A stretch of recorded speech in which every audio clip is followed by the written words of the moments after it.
राजधानी रांची में पोस्टर वार तेज हो गया है। शहर के चौक चौराहों पर पूर्व सीएम हेमंत सोरेन के पोस्टर लगाए गए हैं। इन पोस्टरों पर पुष्पा मूवी की तर्ज पर लिखा गया है, झारखंड झुकेगा नहीं। इस मामले पर राज्य सरकार के मंत्री मिथिलेश ठाकुर का कहना है कि एक आदिवासी मुख्यमंत्री राज्य का नेतृत्व कर रहा था और झारखंडियों के उत्थान की बात कर रहा था, तो बीजेपी को ये मुहिम नागवार गुजरी। साजिश के तहत हेमंत सोरेन को सलाखों के पीछे भेज दिया, लेकिन यह पोस्टर बताता है कि झारखंड न कभी झुका था न कभी झुकेगा।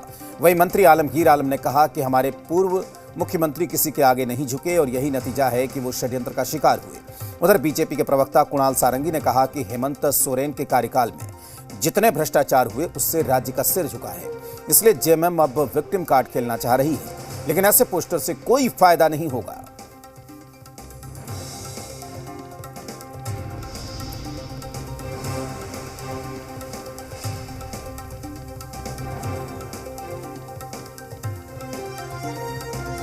तो कहा जाएगा इनका दिमागी दिवालियापन कहा जाएगा।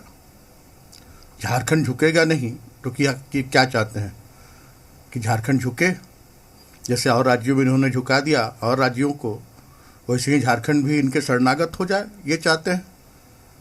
झारखंड ना झुका है ना झुकेगा। जो अभी भारत का जो सिचुएशन है उस परिस्थिति में अगर देखा जाए तो ये पोस्टर लगा है।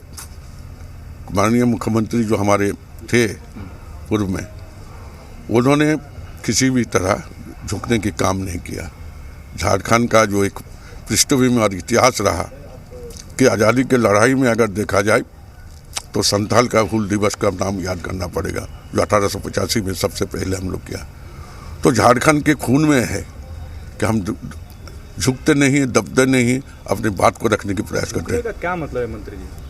झुकने का बात तो वही है कि आज जो है कुछ लोग जाते हैं, जैसे भारतीय जनता पार्टी मध्य प्रदेश में गया, किसी का नाम लिया, बोला 70,000 करोड़ का इसका घोटाला है, वो झुक गए। अब वॉशिंग मशीन में साफ हो गया उनके साथ।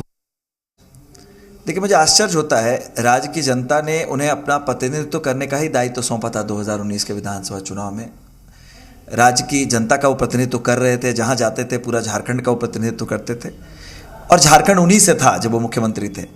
लेकिन आज जिन परिस्थितियों में जिस तरह से एक से बढ़कर एक घोटालों का पर्दाफाश हो रहा है, वित्तीय अनियमितताओं की जानकारी मिल रही है और केंद्रीय एजेंसी कार्रवाई कर रही है, तो संभवतः झारखंड का सर भी झुका है पूरे देश के सामने, पूरे विश्व के सामने। झारखंड की छवि खराब हुई है।